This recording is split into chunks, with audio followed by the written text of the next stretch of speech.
रघुवंशी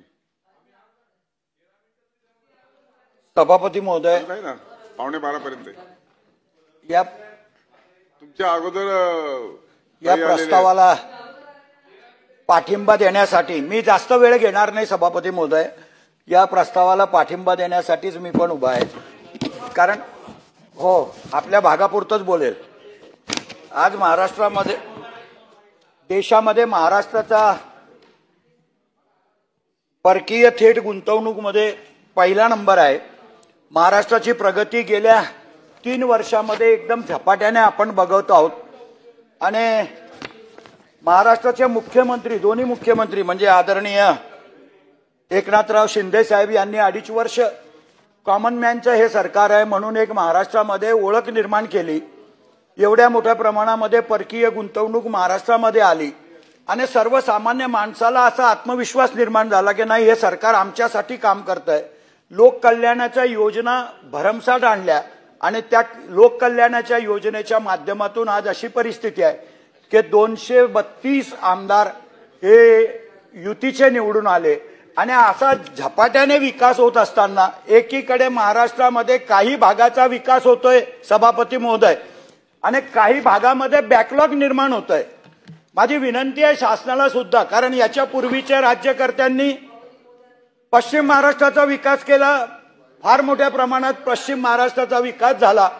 आता आदरणीय देवेंद्रजींच्या नेतृत्वाखाली सुरुवातीला विदर्भामध्ये जो बॅकलॉग निर्माण झाला होता तो बॅकलॉग भरून काढण्याचं काम या सरकारमध्ये होत आहे. माझी विनंती आहे सभापती महोदय की आजही महाराष्ट्रामध्ये बाकीच्या, कारण आता आम्ही जर विचार केला नंदुरबार परिसर, तर महाराष्ट्रामध्ये दरडोई उत्पन्नामध्ये सर्वात शेवटी आम्ही आहोत. आणि दुर्दैवानं आज आम्हाला मुख्य प्रवाहामध्ये आणण्यासाठी कुठलेच प्रयत्न होत नाही. सरकार पाठीमागे उभं असलं पाहिजे. खरं म्हणजे सरकार पाठीमागे राहिल्याशिवाय त्या भागाचा विकास होऊ शकत नाही, हे आपण मान्य केलंय.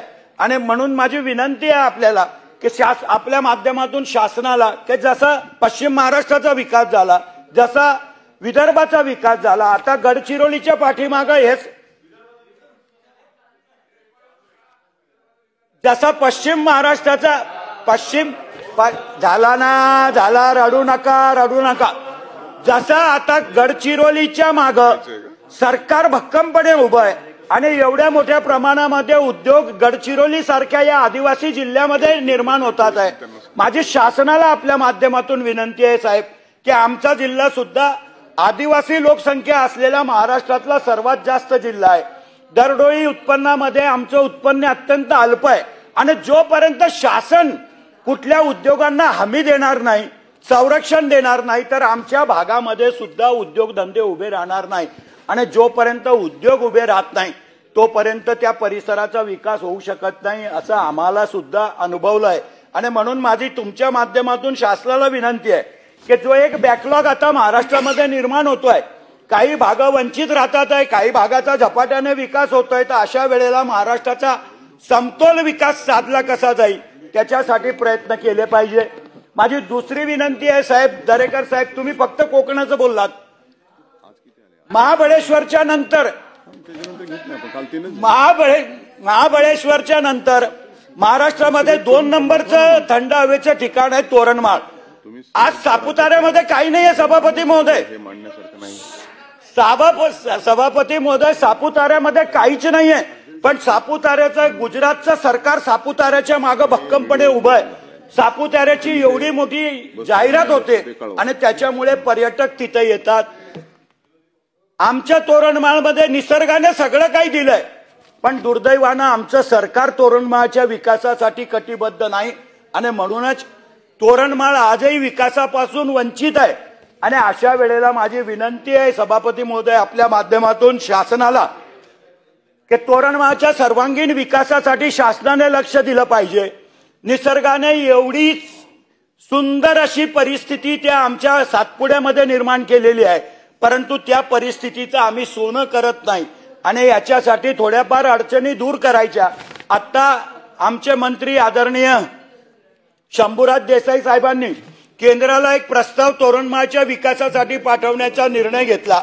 त्या मीटिंगमध्ये 100 कोटीचा प्रस्ताव केंद्र सरकारला पाठवणार आहेत. मी शासनाचं अभिनंदन करतो की शासनाने एक चांगला निर्णय घेतलेला आहे.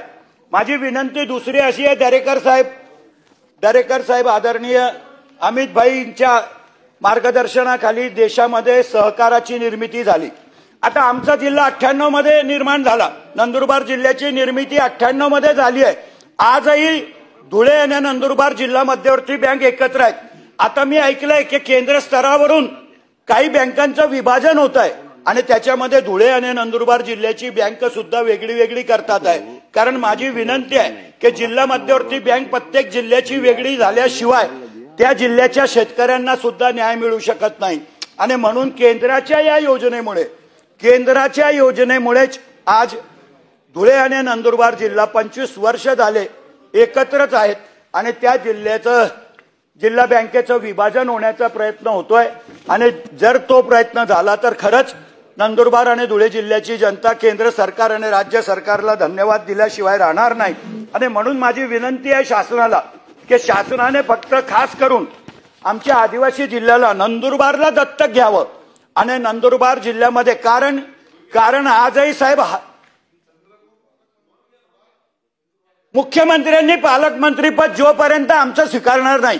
कारण बघा, एकनाथराव शिंदे साहेब सुद्धा गडचिरोलीचे मुख्यमंत्री होते, त्यांनी झपाट्याने लक्ष दिलं. आज देवेंद्रजी सुद्धा गडचिरोलीचे पालकमंत्री आहेत, त्याच्यामुळेच गडचिरोलीचा विकास होत आहे. आणि जोपर्यंत मुख्यमंत्री आमचे पालकमंत्री होत नाही तोपर्यंत आमचा विकास होणार नाही अशी शंका आता आमच्या मनामध्ये व्हायला लागली. सभापती महोदय, आदिवासी जिल्हा आहे, दर वर्षाला कमीत कमी 7-8 लाख मजूर हे गुजरातमध्ये आणि इतर भागामध्ये दैनंदिन जीवनामध्ये जगण्यासाठी जातात. आणि अशा वेळेला रोजगाराचं काही साधन आमच्याकडे दुर्दैवानं निर्माण झालं नाही. आम्ही सर्व लोकप्रतिनिधी एकत्र होऊन कधी नंदुरबार जिल्ह्याच्या विकासासाठी भांडलो नाहीत, ही सुद्धा आमच्या मनामध्ये खंत आहे. आणि म्हणून माझी आपल्याला माध्यमातून शासनाला विनंती आहे की काहीही करून नंदुरबार धुळे जिल्ह्याला सुद्धा मुख्य प्रवाहामध्ये आणण्यासाठी शासनाने प्रयत्न करावे. पुनश्च एकदा मला संधी दिली त्याबद्दल आपले आभार मानतो आणि या प्रस्तावाला मी पाठिंबा देतो. धन्यवाद. मनीषाताई.